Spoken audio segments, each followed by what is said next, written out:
co-founder of PayPal. Talk about an investment that you have right now that fits your aspirations of your book.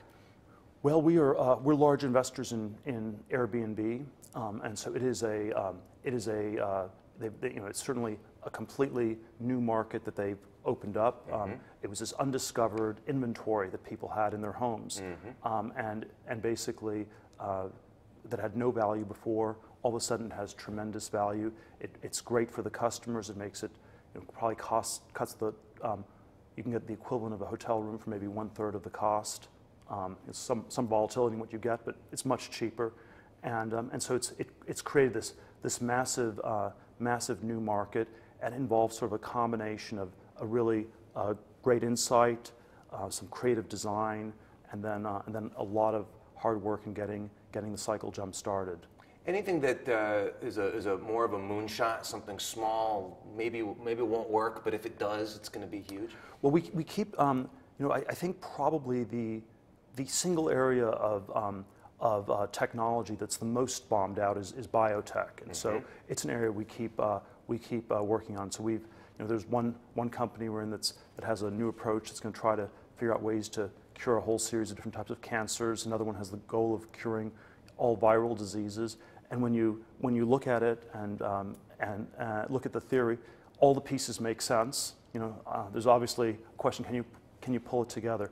But I think we're not trying to do enough things like that. And so it's definitely one of the things we keep being attracted to. We as a society, we as a society, we as Silicon Valley, we as venture capitalists in Silicon Valley. You almost seem to be subscribing to the exceptionalism theory in California right now, that we can have blow-ups in the Middle East and Russia and Ukraine and bad policy in Washington and the great strengths of California, by which I assume you mean Silicon Valley on the one hand, the entertainment industry on the other hand, power along. Yes.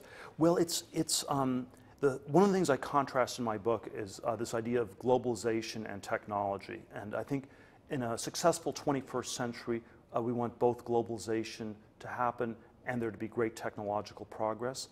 But I think it's worth contrasting them as very different modes of progress. Globalization involves doing more of the same. It involves going from one to N, copying things that work. China is the paradigm of globalization. Technology involves doing new things, intensive growth, 0 to 1. And so I always think of them as, even though they often get used almost synonymously, I think the concepts are very, very different. And I think California, in a way, is a paradigm of technology. And if you look on the sweep of the last 200 years, we've had periods of globalization, we've had periods of technology, and we've had times when we've had one or the other. So the 19th century, you had both globalization and lots of technological progress.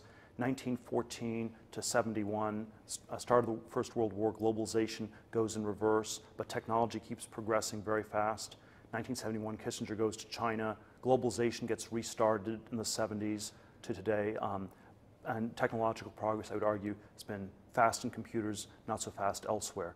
And so I think we're entering the next decade or two will be a time when maybe there will be some headwinds for globalization, e.g. Russia, Middle East, places like that. But I think that there's a lot of room for more momentum in technology. Is there any chance that Silicon Valley has been very good has been particularly good at some of this incremental technological advancement? You've been critical of Silicon Valley's ability to have transformational advancement. How confident are you that that advancement will happen in Silicon Valley versus other places where it has happened historically?